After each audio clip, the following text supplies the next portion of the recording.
So today I figured we'd talk about the myths and stereotypes that Pattaya has and the reality behind them. Starting with the first one, and probably the biggest stereotype, is that Pattaya is only filled with adult-only content, or entertainment I should say, because the city itself does have a nickname as Sin City. Pattaya's nightlife and red light district are well known, but what's not as known is it does have family-friendly resorts, cultural attractions, shopping malls, water parks, theme parks, and beautiful islands nearby like Koh Lan. So if you want to, you can visit the city without engaging in the nighttime activity, shall I say. All you have to do is avoid the centre a little bit more. That's pretty much it. I mean, the city is bigger than just the city centre and Walking Street, but yes, sex tourism is present on Walking Street and the red light district, but that's not everything on offer. I mean, I'd also argue the stereotype itself only comes from visitors who perhaps come to Pattaya and the only thing they visit is Walking Street, so that's the only reference they have, and then they judge the whole city based on that, even though they've not seen the rest of the city, because maybe Walking Street is all they came for, so that's all they associate with anyway. That's my opinion. And the next myth or stereotype is that Pattaya is dangerous. And while yes, it does have petty crime, like pickpocketing and the tourist scams, but that's common in every major city in Thailand. So I'd say yes, Pattaya is safe in general, but if you're wandering around the streets at 4 AM in the morning, then you've not put yourself in the safest situation then, have you? And that goes for nearly every other city, so just use common sense. And the next myth or stereotype is that Pattaya is only for old men, or old Western men I should say. This myth comes from its reputation as a retirement town slash party city, I'd say, even though Pattaya itself continues to market itself as family friendly.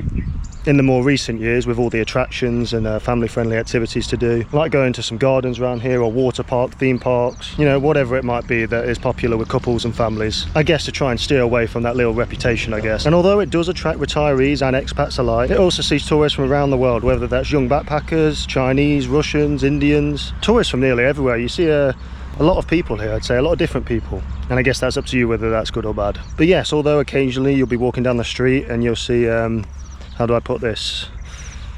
A rather aged individual with 5 non-aged individuals surrounding him. And it might look a bit weird, but hey, I guess if everyone involved is happy, then that's all that matters. But yeah, I still see that sometimes.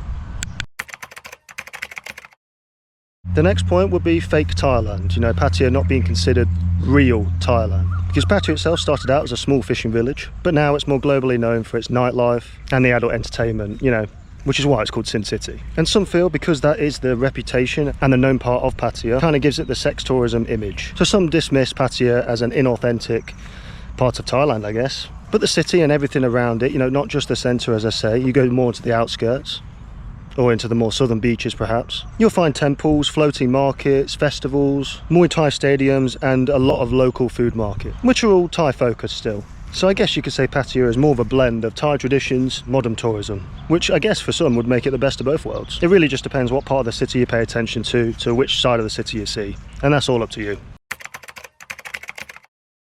Another stereotype is that the beaches here are dirty, and I'm not sure where this has come from. Maybe that was true in the past, or at least the part of the city I'm in, they keep the beaches quite clean. But I will say every time I've been to the city centre, the main beach, Pattaya Beach, it's been pretty clean when I've been there, so maybe that's something from the past that's still lingering around today, I'm not too sure. Because at least the beaches I'm near anyway, they're bigger, wider, longer, and they're pretty clean to be honest. I mean, there is one beach nearby that is filled with rubbish that I call Rubbish Beach, but not many people go there and it's just a small stretch of sand. It's not really a beach, it's a pathetic excuse for one. But yeah, the big beaches, they all seem to be pretty clean, so I'm not sure where that stereotype comes from, unless I've just been lucky and not seen anything like that. But hey, that's it for at least all the myths and stereotypes I can think of about Pattaya.